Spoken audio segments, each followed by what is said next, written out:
Hello and welcome to Meditation for Mortals Day 7. I'm Lindsay Milner. This series of videos is where I'm working through Oliver Burkeman's volume Meditations for Mortals, a 4-week guide to doing what counts. And day 7 is Let the Future Be the Future, on crossing bridges when you come to them. Now, I have to admit, this is probably one of my favourite phrases. People ask me if I've worked something out, if I've planned how to do something, and I'll often I'll cross that bridge when I come to it. I don't like to plan ahead too much. I don't like to think ahead too much. Or rather, I like to think about one thing and then when that's done, move on to another thing.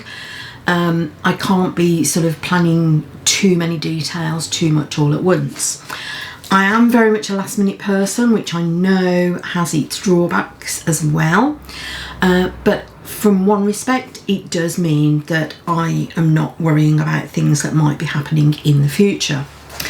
And that's essentially the point of his chapter. Is don't worry about stuff that may or may not happen, because you're wasting your energy worrying on things that may not happen.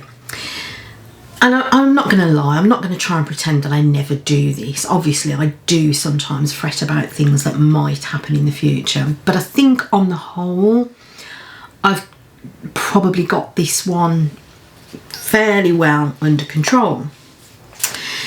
He quotes Horace and he quotes Marcus Aurelius, so we're going right back to the wisdom of ancient times. He quotes Carl Jung, throws a little bit of his philosophy or psychology in there, and he quotes Hannah Arendt where she says that if we spend too long worrying about what's going to happen in the future, we're not living in the present, we're not enjoying our life now, and that is so true. He's not saying don't plan, don't work things out, don't think about things that might happen in the future. He's not saying be ridiculous about it and never plan ahead. But once you've got all your plans in place, you can't know what the future's going to bring. You don't know. The uncertainty is that there just will be that uncertainty. So once you've made your best plans for what might happen, let it go. After that, it either will happen or it won't happen. And I'll give you a really personal example here.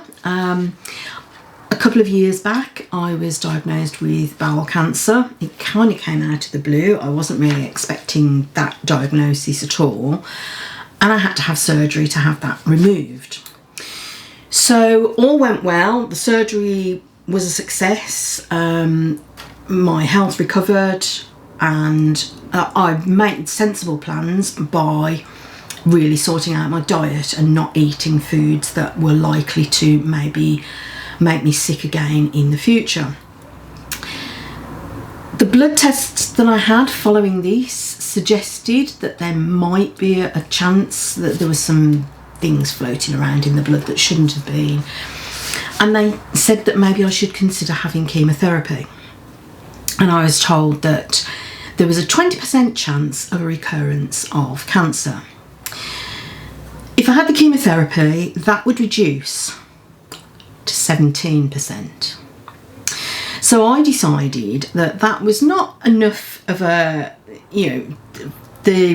pain and discomfort and inconvenience of having chemotherapy wasn't worth a 3% reduction, and decided not to go ahead with the course of chemotherapy. And the way I feel about it, the way I felt then and the way I still feel really is yes, I will do everything I can to eat healthy, look after myself, exercise, so as to reduce the chances that I will get a recurrence of the cancer. But if it does, I dealt with it once, I will deal with whatever happens then.